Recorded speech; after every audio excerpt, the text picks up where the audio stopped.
सर्वोपकारकरणाय सदार्द्रचित्ता या देवी सर्वभूतेषु बुद्धिरूपेण संस्थिता नमस्तस्यै नमस्तस्यै नमस्तस्यै नमो नमः या देवी सर्वभूतेषु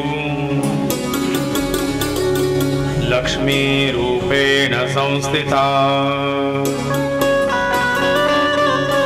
नमस्तस्यै नमस्तस्यै नमस्तस्यै नमो नमः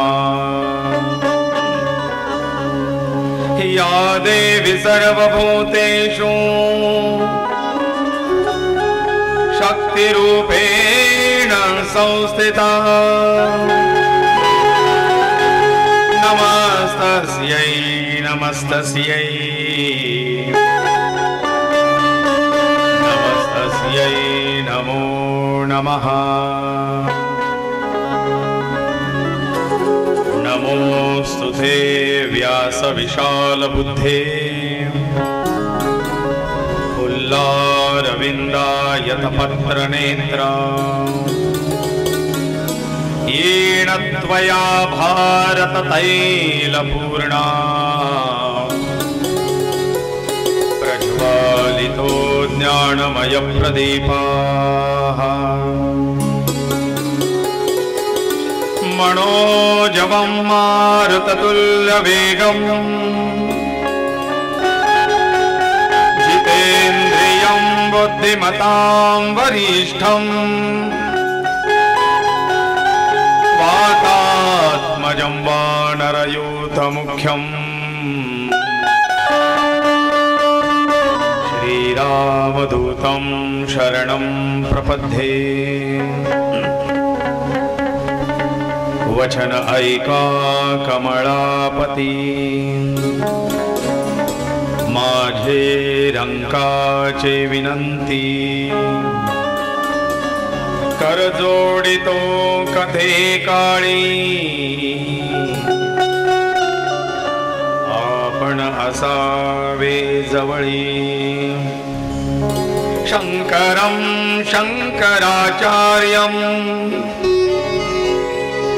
केशवं बादरायणं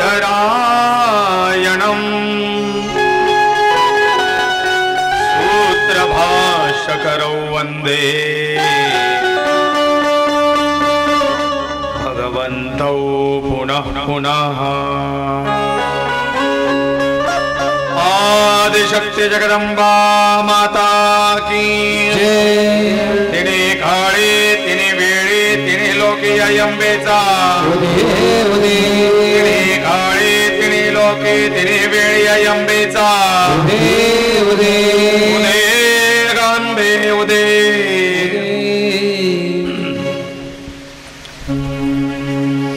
स्वर्गवासी सौभाग्यवती कमलदेवी लक्ष्मण शिरोडे यांच्या चतुर्थ पुण्यस्मृती निमित्ताने आयोजित केलेली ही पुण्यदायी मोक्षदायी रम्य श्रीमद्देवी भागवत कथा चतुर्थ वर्ष तसा आजचा चतुर्थ दिवस चतुर्थ दिवसाची सेवा भगवतीच्या चरणी समर्पित करण्याकरता आपण आरंभ करत आहोत। बोलता बोलता ऐकता ऐकता पाहता पाहता 3 दिवस निघून गेले। काल आदिशक्तीच्या उगमाचा अभ्यास आपण केला आहे। जी पंचमहाप्रकृती काल सांगितली। प्रकृती म्हणजे नेमकं काय आणि त्या प्रकृतीचे 5 प्रकार पंच प्रकृती आपण बघितल्या। या पंच प्रकृतीमध्ये लक्ष्मी आहे, सरस्वती आहे, दुर्गा आहे, राधा आहे आणि गायत्री या मूळ पंचप्रकृती सांगितल्या आहेत. देवी स्वरूपाचे प्रमुख 5 स्वरूप यांना प्रकृती असं म्हणतात.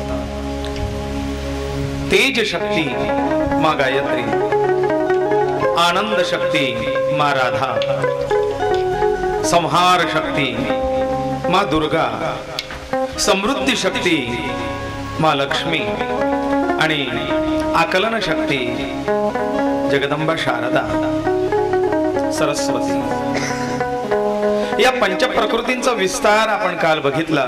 या पंचप्रकृतीचं विश्वात असलेलं स्थान, ब्रह्मांडात असलेलं स्थान आणि देहावरती असलेलं स्थान हे आपण काल बघितलं. जे पिंडी ते ब्रह्मांडी, ज्याप्रमाणे ब्रह्मांडात आहे तेच सगळं या पिंडातही आहे. आणि म्हणून त्या विचारताना आपण विचारतो का प्रकृती बरी आहे ना, प्रकृती ठीक आहे. ती प्रकृती ठीक आहे म्हणजे काय? ती बिघडली की तुमचं शरीर बिघडलं, शरीर बिघडलं म्हणजे ब्रह्मांड बिघडलं. बघा, प्रकृतीचा उत्पात व्हायला लागला. अतिवृष्टी, अनावृष्टी, सुनामी, मेघस्खलन, हिमस्खलन, भूकंप आदी ह्या ज्या सगळे उत्पात आहेत हे प्रकृतीच्या बिघडल्याने होतात.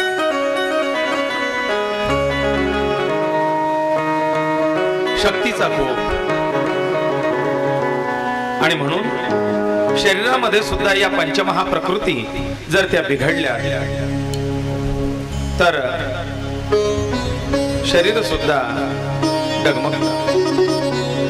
आणि अशा या पंचप्रकृती समजून घेताना व्यवहारातल्या सुद्धा आपण त्या आई जगदंबेचं स्थान पाहायला हवं. कारण ती सदैव तुमच्या आमच्यात आहे, तिला जाणता आलं पाहिजे.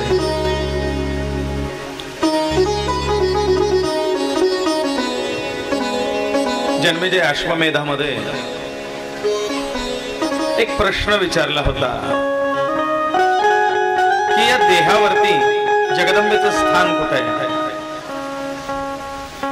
जगदंबा आहे हे या देहावरती कसं ओळखायचं, तिचं अस्तित्व कसं ओळखायचं? सुंदर असं उत्तर दिलंय. ते सांगतात जिभेवरचा ओलावा म्हणजे ते जगदंबेच्या अस्तित्वाची खूण आहे. ज्या दिवशी तो ओलावा आटला की तुमचं अस्तित्व धोक्यात आहे. तो मायेचा ओलावा, तो प्रेमाचा ओलावा, तो ओलावा आहे म्हणून अन्न पचन आहे, ते अन्न पचत आहे म्हणून शरीराचं पोषण आहे. ती पोषण देणारी, ती तो ओलावा देणारी, वाणी देणारी. आणि म्हणून या जिभेवरचा ओलावा म्हणजे ती अरुंधती आहे, जिभेवरचा ओलावा म्हणजे ती दुर्गा आहे. मग ही मूळ आद्य प्रकृती माता दुर्गा काल बघितलंय. तिचे पंच स्वरूप आपण बघितले. मग या पंच प्रकृतींनी आणखीन आपापले वेगवेगळे तत्व या रूपामध्ये प्रगट होऊन सृष्टीच्या कार्याला सहकार्य केलं आहे. व्यापक सृष्टी जशा या मूळ परब्रह्माच्या 3 अवस्था ब्रह्मा, विष्णू आणि रुद्र, मग पुणे देवगण, भुसूर आदी निर्माण झालेत आणि आपापले कार्य त्यांनी सांभाळून घेतले.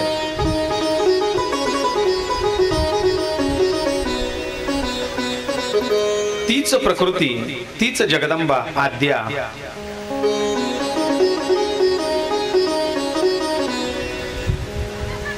MSCBच्या ट्रान्सफॉर्मर मध्ये ती आहे. मग तिने पंचप्रकृती धारण केली. ती कुठे प्रकाश देणारी झाली तर कुठे हवा देणारी झाली. तीच आहे ती चित्र काढणारी झाली, तर ती सुंदर आवाज देणारी झाली. वीज एकच आहे. ती वीज कॅमेऱ्यासाठी वेगळी, माईक साठी वेगळी, पंख्यासाठी वेगळी, हीटर साठी वेगळी, असा काही त्याच्यात फरक पडत नाही. मूळ प्रकृती एक आहे. पण ती ज्या वेळेला अनेक रूप धारण करते त्यावेळेला तिचं कार्य वेगवेगळं होतं. ती फ्रीज मध्ये गेलं तर थंडगार बर्फ देते, थंड होते. पण तीच हीटर मध्ये गेल्यानंतर गरम देते. तीच वीज वेगवेगळ्या वाद्याला जाते, वेगवेगळे आवाज, वेगवेगळे सूर काढते. याप्रमाणे भगवतीने आपापले स्वरूप वेगवेगळ्या ठिकाणात प्रकट केलेत आणि वेगवेगळं कार्य हाती घेतलं. प्रमुख तिने 16 रूप घेतलेत. या पंच प्रकृतीने 16 रूपात विभाजित झाली. गौरी पद्मा शची मेधा सावित्री विजया जया देवसेना स्वदा स्वाहा मातरो लोकमातरा.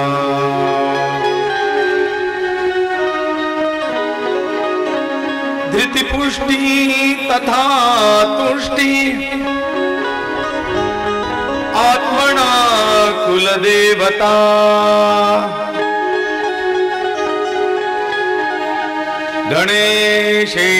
गणेशेनाधिकाहिता मातरास्तु षोडशा. या षोडश मातृका जगाच्या आई म्हणून 16 रूपात ती प्रगट झाली. मातरा, मातृका, मातृका म्हणजे आई. आईचे 16 रूप प्रगट झाले.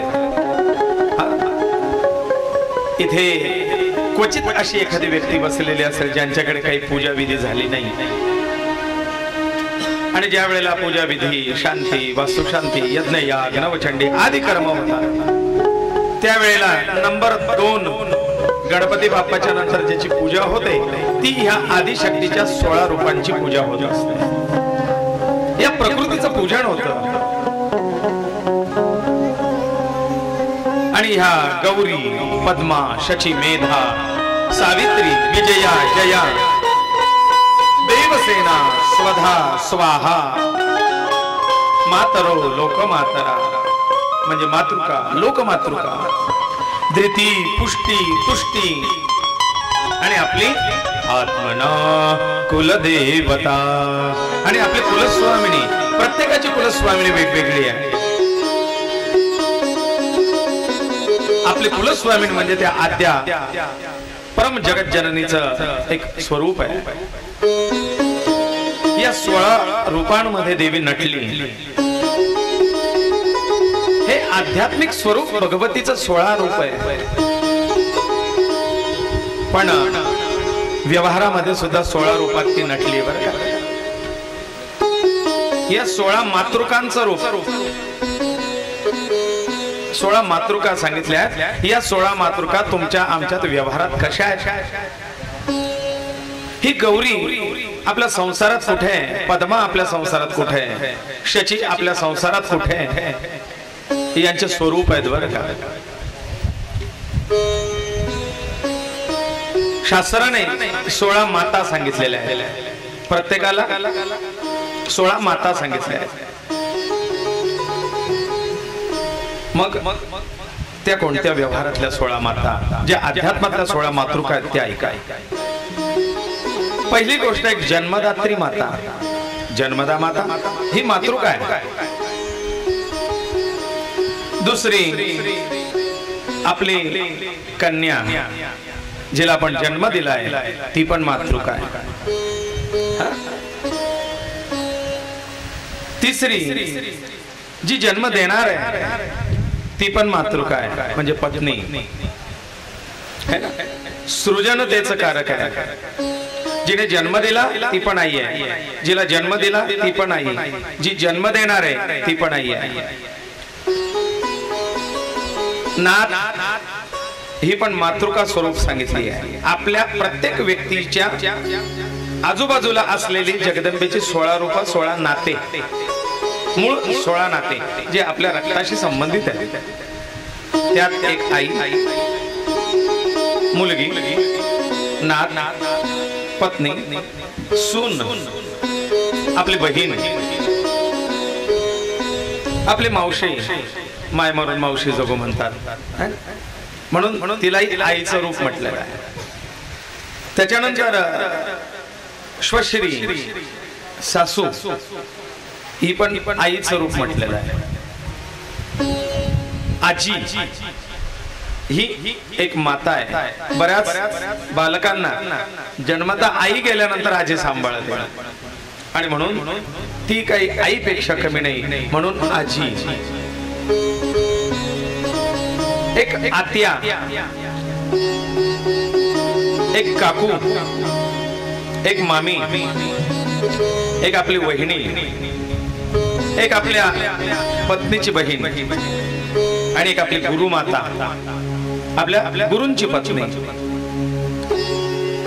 वहिनी म्हणजे ज्येष्ठ भावाची पत्नी ही माता म्हटलेली आहे, ज्येष्ठ भावाची पत्नी ही आई म्हटलेली आहे. म्हणून लक्ष्मण दादा माता सीतेला सदैव आईच म्हणायचे, माता, सीता माता. का? ज्येष्ठ भावाची पत्नी आईच्या जागेवरती आहे आणि लहान भावाची पत्नी ही मुलीच्या जागेवरती असते. ही 16 व्यवहारातली रूप आणि त्यात भगवान परमात्म्याने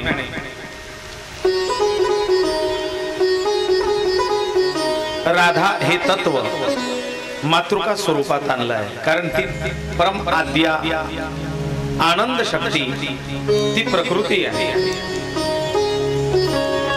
ज्या व्यक्तीशी एक आपला जिव्हाळा जमतो, म्हणजे आपल्या मैत्रीची व्यक्ती, आपल्या प्रेमाची व्यक्ती, आपल्या जिव्हाळ्याची व्यक्ती, कुठलंही नातं नसताना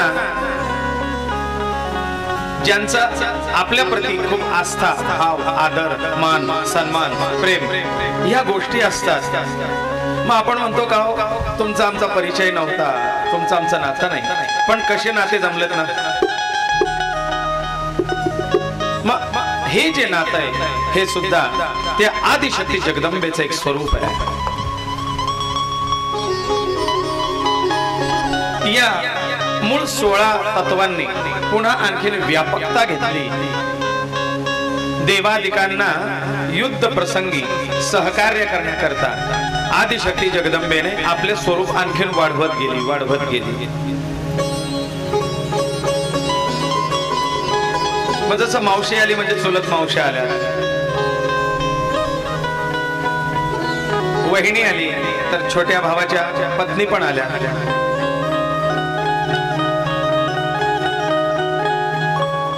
वेगवेगळ्या स्वरूपांमध्ये भगवती प्रकट होऊ लागली. त्या म्हणजे 64 भगवतीचे 64 प्रकार आणखीन अवतार सांगितले आहेत. 64 योगिनी,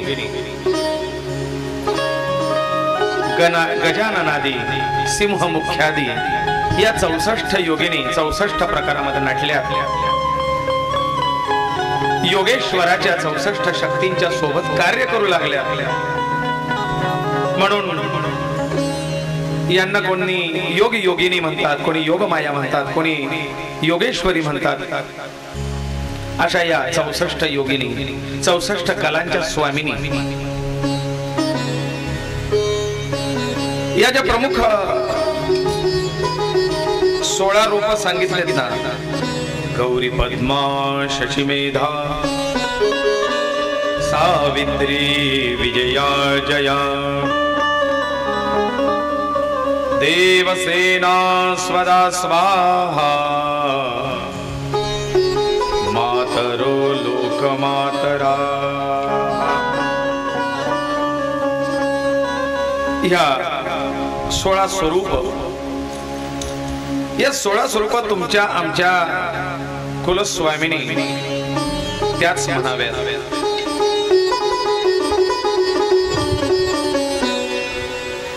वाडी समाजामध्ये 16 देवीच्या रूपांची पूजा केली जाते. या 16 देवींना 16 कुलस्वामिनी म्हणा, या 16 देवींना 16 मातृका म्हणा, या 16 देवींना 16 शक्ती म्हणा.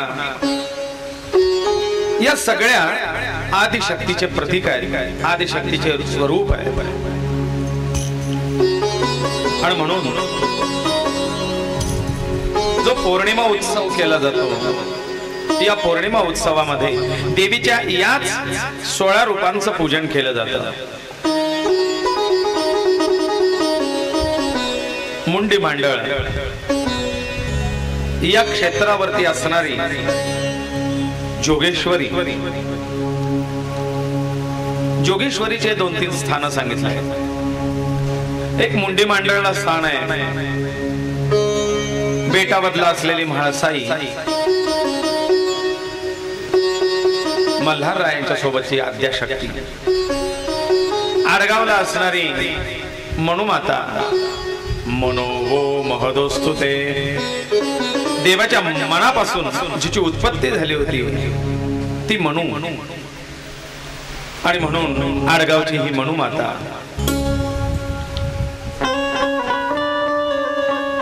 परशुराम भगवंताच्या आई माता रेणुका, आणि या रेणुकांना एक नाव दिलं गेलं, एक सर्वात श्रेष्ठ हा वीर होऊन गेला, म्हणून या वीराची आई, म्हणून तिला म्हणतात एकवीरा. या एकवीराचं स्थान आहे धुळ्याला. एक जोगेश्वरी जोग शेलूला आहे. काही ठिकाणी जोगेश्वरी एकटी आहे, तर कुठे योगेश्वराबरोबरची योगेश्वरी, तिला जोग जोगेश्वरी पण असं म्हणतात, जिथे ती आपल्या आराध्य सोबत, त्या शक्ती सोबत आहे. जिरणे पाड्याला धनाई पुनाई,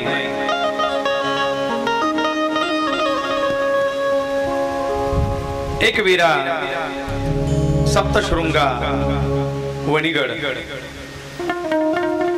बेटावदला पण, उंटावत बेटावदला पण जोगेश्वरीचं स्थान आहे.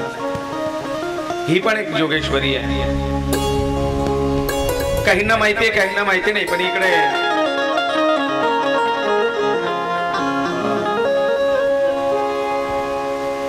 घाटशेंद्रा, घाट नांद्र्याच्या घाटामध्ये पण एक जोगेश्वरीचं स्थान आहे. तिथे पण योगेश्वराबरोबर जोगेश्वरी आहे. योगेश्वराच्या मांडीवरती बसलेली आणि जोगेश्वरी असं स्थान मूळ पहाडातलं स्थान आहे. डोंगरातच ती कोरलेली देवी. देवीच्या खाली अथांग पाणी आहे, डोंगर आहे. ते पाणी किती खोल आहे आणि किती त्याची लांबी आहे, तो पापुद्रा किती खोल वरती असा गेलेला असेल याचा ठाव ठिकाणा अजून लागलेला नाही. थंडगार अथांग पाणी, त्या पाण्यावरती खडकाचा पापुद्रा, त्याच्यावरती या लेणी स्वरूपात कोरलेलं आहे जोग जोगेश्वरीचं स्वरूप.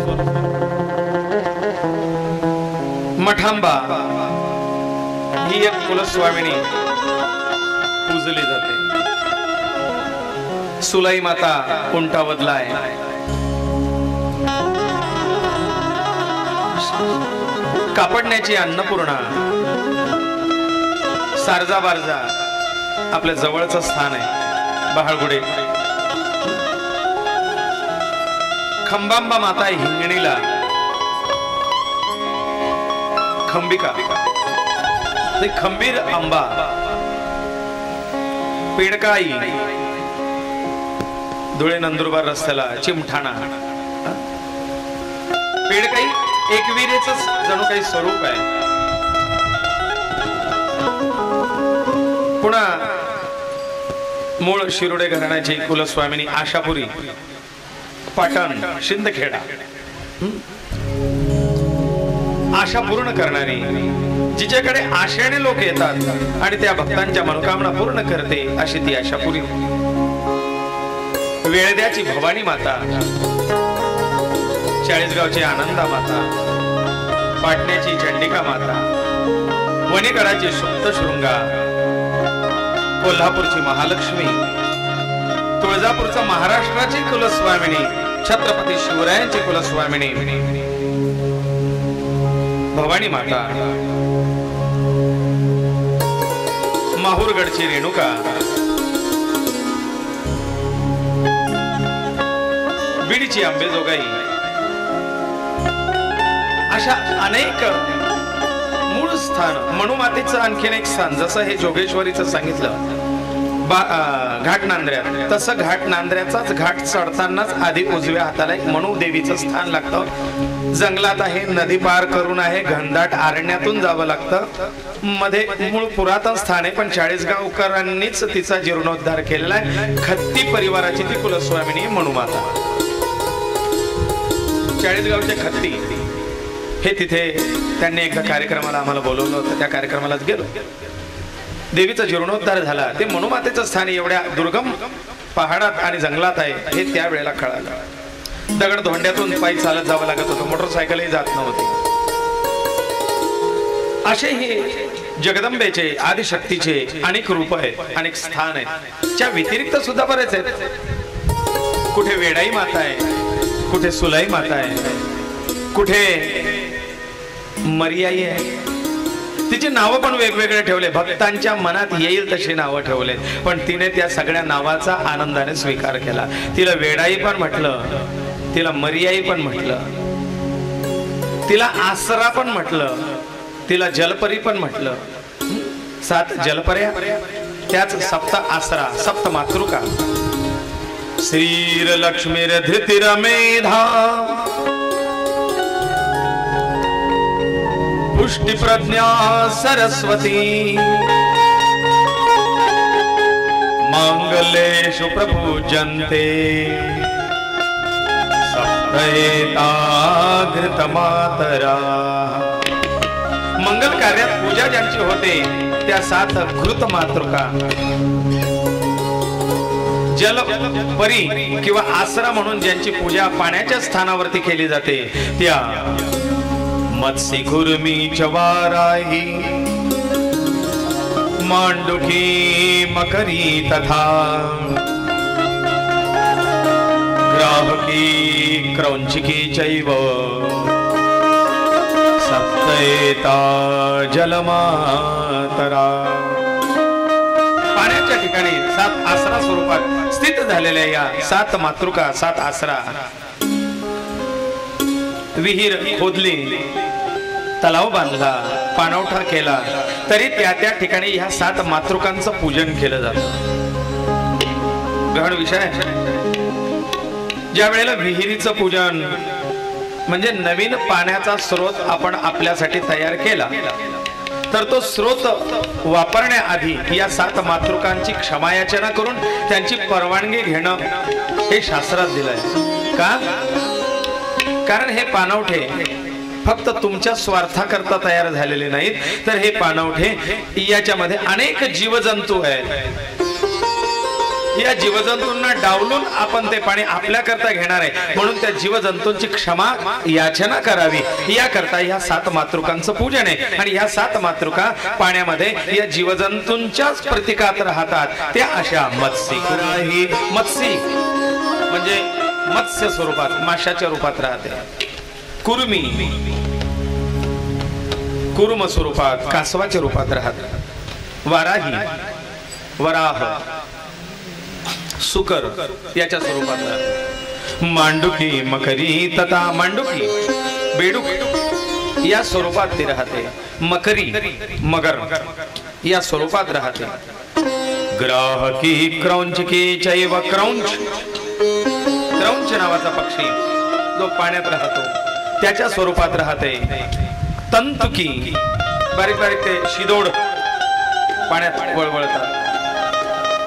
ती तंतुकी किंवा क्रौंचकी पाठभेद आहेत काही ठिकाणी. ग्राहकी या स्वरूपामध्ये या पाण्याच्या आश्रयांच्या राहणाऱ्या जीवजंतूंना डावलून आपण तो स्रोत वापरणार आहे. आणि म्हणून त्या जीवजंतूंची पूजा आहे, त्यांची क्षमा याचना आहे, आणि त्या 7 मातृकांचं पूजन आहे. शास्त्रात 2 विधी दिलेले नाहीये. सगळ्या प्रकारची पूजा आहे, म्हणजे बारशापासून 12व्यापर्यंत पण 2 विधी नाहीये. कोणते? है ना? 2 विधी शास्त्रात करण्याचा कुठेच उल्लेख नाही. त्याचा विधी नाही, त्याचे मंत्र नाही, त्याची म्हणजे परवानगी दिली नाही. काय? एक म्हणजे घटस्फोट. जो विवाह संपन्न झालाय तो मोडायचा विधी शास्त्रात दिलेला नाही. कुठलाही ग्रंथ घ्या, वेद, शास्त्र, पुराण, उपनिषद, झालेला विवाह मोडायचा विधी कुठेही दिलेला नाही, कारण त्याची परवानगी शास्त्रात नाहीच आहे. आणि दुसरी, खोदलेली विहीर, तो जलस्रोत बुजायचा विधी दिलेला नाही. पण काही ठिकाणी अत्यावश्यक असलेल्या गरजेपोटी तो स्रोत या जलमातृकांचं क्षमामापन करून तो बंद केला जातोय. आणि म्हणून त्या ठिकाणी त्या देवींची क्षमा याचना सांगितली की देवी, याला तर परवानगी नाहीये, विधी नाहीये, पण आता ते करणं अत्यांतिक गरजेचं आहे. त्या वेळेला या मातृकांचं पूजन दिलेलं आहे. तिथे या जो जिवंत झरा आहे, जो जिवंत पाझर आहे, ती जिवंत विहीर आहे, त्याच्यात ह्या मातृका राहत आहेत, हे जीव राहत आहेत. आणि या जीवांना मारून तो पाणवठा, ती विहीर बंद करायची, म्हणजे सगळ्या जीवांचं अस्तित्वच संपवायचं आहे त्या विहिरीतल्या, त्या पाणवठ्यातल्या. आणि म्हणून एवढी जीव हिंसा त्याचं पातक आहे. म्हणून त्या जीवांची क्षमायाचना करणं आहे. मग त्याच्या त्या मत्स्यकुर्मी, वाराही, मांडुकी, मखरी यांच्या त्या प्रतिमा बनवून त्यांचं पूजन केलं जातं. त्या पाणवठ्यातला काही पाण्याचा भाग हा उत्सर्जित केला जातो, तो काढून दुसऱ्या पाणवठ्यात टाकला जातो आणि मग हा पाणवठा बंद करावा. असे काही विधी शास्त्रात दिलेले नाहीत. ती ही मातृका, जलमातृका, घृत मातृका आहेत, जलमातृका आहेत, द्वार मातृका आहेत, गृह मातृका आहेत, स्थल मातृका आहेत. या मातृकेचे अनेक स्वरूप शास्त्रात दिलेले आहेत. आणि म्हणून देवी भागवतामध्ये आई जगदंबा म्हणते, एकोहम सर्वस्यामः, मी एक आहे पण सर्वांमध्ये भरलेली आहे. एकही तत्व असं नाही की त्यात माझं अस्तित्व नाही,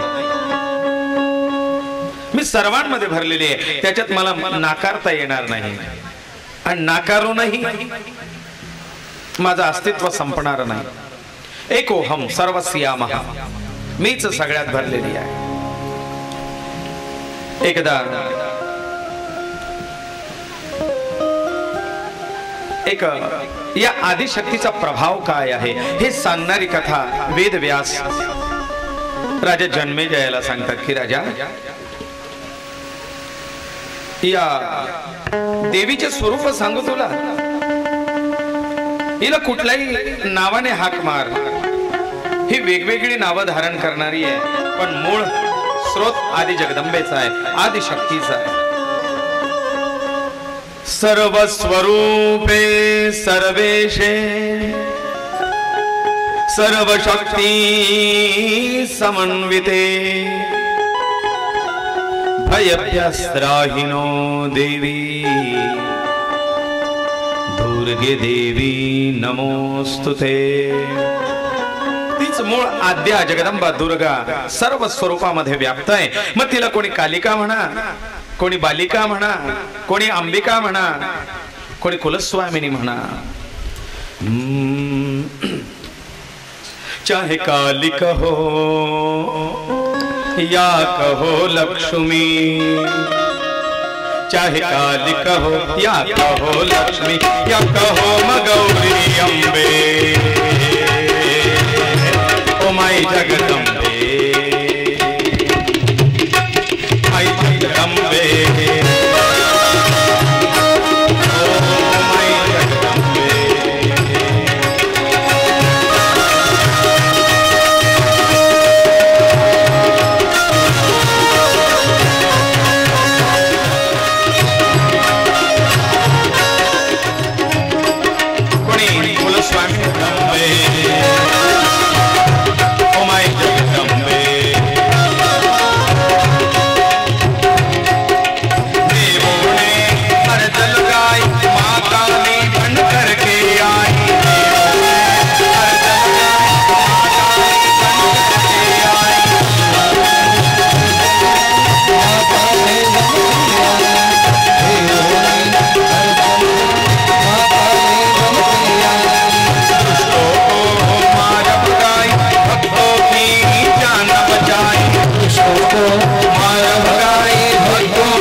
जगदंबे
गिरि समं स्यात् कज्जलं सिंधु पात्रे सुरतरुवर शाखा लेखनी पत्रमूर्वी लिखति यदि गृहीत्वा शारदा सर्वकालम् तदपि तव गुणाणाम् मीशपारं न याति। आसित गिरी समम स्यात्, समुद्राचा दौत केला, पृथ्वीचा कागद केला आणि मेरू पर्वताची लेखणी केली आणि स्वतः माता शारदेला लिहायला बसवलं, तरी सुद्धा भगवती तुझं गुणगान लिहिलं जाणार नाही, ते वर्णन केलं जाणार नाही. महर्षी वेदव्यास जन्मेजयांना सांगतात की राजा बघ, कर्तुम अकर्तुम अन्यथा कर्तुम हे सामर्थ्य असणारी आई जगदंबा भगवती ती काय करू शकत नाही. होत्याचं नव्हतं आणि नव्हत्याचं होतं करण्याची शक्ती या जगदंबेत आहे. एका घराला आबाद करायचं की बर्बाद करायचं हे पण त्या जगदंबेच्या हातात आहे. व्यवहारातल्या आणि म्हणून ती काय करण्याला समर्थ नाही, तिच्या सामर्थ्याचा ठाव लागू शकत नाही.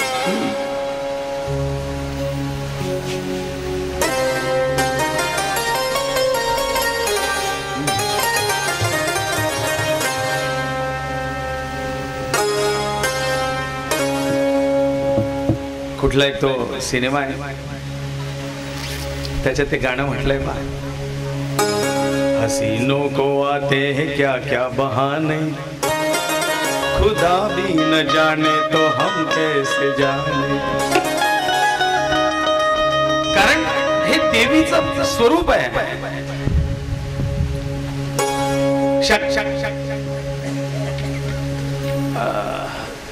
विरिंची शक्र विष्णूनाम मनुष्याणाम तुका कथा. विरिंची शक्र विष्णूनाम, विरिंची म्हणजे ब्रह्मा, शक्र म्हणजे इंद्र, विष्णू या देवादिकांनाही ज्या आदिशक्तीच्या मनाचा ठाव लागला नाही. तुम्ही आम्ही मानव आहोत, आपल्या बुद्धीला मर्यादा आहे. अमर्याद बुद्धीचा स्वामी तो परमात्मा, तोही हे तत्व जाणू शकत नाही. विरिंची शक्र विष्णूनाम, तर मनुष्याणाम तो काय कथा, माणसाचे काय गत आहे तो समजू शकणार नाही. आणि म्हणून बघ तिच्या सामर्थ्याची तिच्या कर्तृत्वाची एक कथा सांगतो. फार पूर्वी विवस्वान नावाचा मनु सध्या मनु म्हटलं की सगळ्यांचे डोळे फार लाल होतात. मनुस्मृती काय जाळायची, मनुचा विरोध काय. मनु कुठल्या युगात कुठल्या काळात होऊन गेले. म्हणून त्यांच्या कालावधीमध्ये त्यांच्या त्या साम्राज्यात त्या वेळेला योग्य वाटणारी आचारसंहिता, त्यांचं संविधान त्यांनी तयार केलं होतं. त्याचा आता विरोध करून आणि आता ते त्यांचा ग्रंथ आणि त्यांचं संविधान जाळून काय उपयोग आहे का. ते मनु यांची मनुस्मृती म्हणजे त्या काळाचं संविधान. आदरणीय डॉक्टर बाबासाहेबांनी जसं आजचं संविधान आजच्या माणसाने कसं वागावं, कसं जगावं, त्याच्याकडनं काय चुका झाल्यात तर त्याला काय दंड द्यावा, ही संपूर्ण घटना जी लिहून ठेवली आहे ती घटना आज त्याला संविधान आपण म्हणतो. तसं त्या काळाचे संविधानाचा ग्रंथ म्हणजे त्याला मनुस्मृती. त्यावेळेला त्या सगळ्या नियमावली लागू होत्या. आज विनाकारण ते साप गेल्यावरती त्या सरपटेवरती काठी आपटत बसणं काय, पण काहीतरी राजकारण पाहिजे, काहीतरी अवडंबर पाहिजे. असो, आपला विषय नाही. पण एकूण मनु एक नव्हे, दोन नव्हे, आतापर्यंत 14 मनु होऊन गेलेले. 14 मनु मानवाची आचार संहिता ठरवणारा, त्याला एक रेषेत बांधणारा, त्याची मर्यादा निश्चित करणारा तो मनु. मनु कोणाला म्हणावं? मानवाला एका विशिष्ट चाकोरीमध्ये बसवून त्याची मर्यादा निश्चित करणारा तो मनु. ही मनुची व्याख्या. आजचे म्हणजे आतापर्यंत 17 मनु होऊन गेले. 18व्या मनुचं मन्वंतर वैवस्वत मन्वंतरे. आता वैवस्वत नावाच्या मनुचं मन्वंतर चालू आहे. कदाचित पुढे चालून या मन्वंतरामध्ये बाबासाहेबांचं नाव घेतलं जाईल, कारण पुढच्या मानवांनी कसं वागावं ही घटना त्यांनी दिली. जे आतापर्यंत 17 म्हणून कार्य केलं ते कार्य बाबासाहेबांचं आहे. का? तुम्हाला विशिष्ट चकोरीत बांधण्याचं आणि नियमावली देण्याचं कार्य हे एक विशिष्ट अधिकारी व्यक्तीला दिलं जातं. त्यावेळेला तो अधिकारी ते म्हणू असतील. मग विवस्वान नावाचे म्हणू आणि या म्हणूंचा पुत्र होता श्राद्धदेव. बघा, म्हणूंचा पुत्र श्राद्धदेव, नाव श्राद्धदेव आहे. म्हणू मोठे झालेत म्हणून श्राद्धदेव मोठे झाले नाही.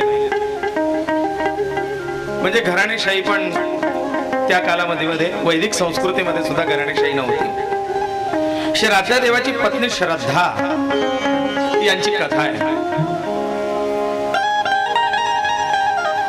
श्राद्धदेव, श्रद्धा, वैवस्वत हे सूर्यनारायण आपल्या रामरायाच्या वंशातले पुढे वंशज आहेत. आणि त्यांच्या नंतर कित्येक पिढी नंतर रामराय 39वी पिढी रामरायांची ब्रह्मापासून. मग त्यात मधले हे थोर पुरुष होऊन गेले श्राद्धदेव आणि श्रद्धा. एकदा विवाह झाल्यानंतर बरीच वर्ष यांना संततीचा योग आला नाही आणि म्हणून श्राद्धदेव चिंतित होते. आपल्याला उत्तम आणि सुसंस्कारी संतती व्हावी ही इच्छा. यांचे उपाध्याय, यांचे कुलगुरु वसिष्ठ रामरायांचे, कारण हे सूर्यवंशाचे रघुकुळाचे वंश. मग वसिष्ठ मुनी हे त्यांचे उपाध्याय होते. वसिष्ठ मुनींचा प्रश्न टाकला, गुरु आपल्या घरी संततीचा योग यावा, पण तो ती संस्कृती, ती संतती आपल्या या रघुवंशाला शोभणारी असावी. असा तेजस्वी आणि पराक्रमी, सद्गुण संपन्न, सर्वगुण संपन्न नव्हे. हा ब्रॅकेट. वकिलीनबाईचा नवरा असल्यामुळे त्याच्यावर जास्त ध्यान द्यावं लागतं, नाही तर घरीच कोर्ट चालवून देतं आमचं.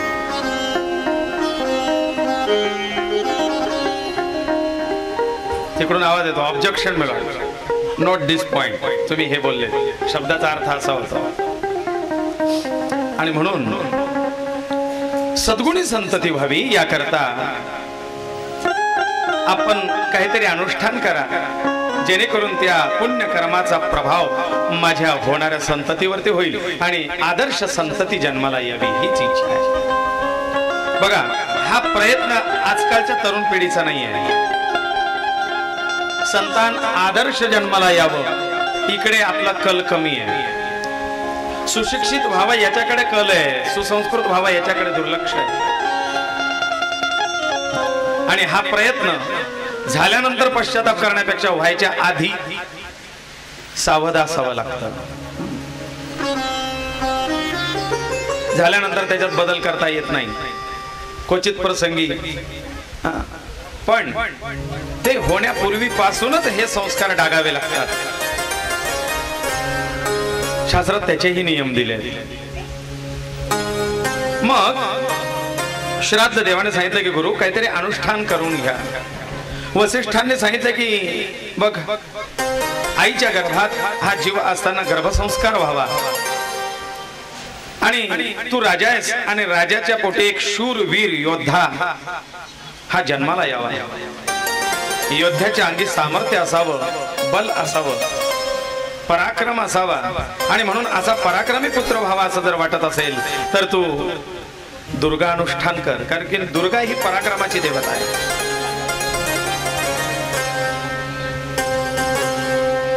अनुष्ठानाला सुरुवात झाली.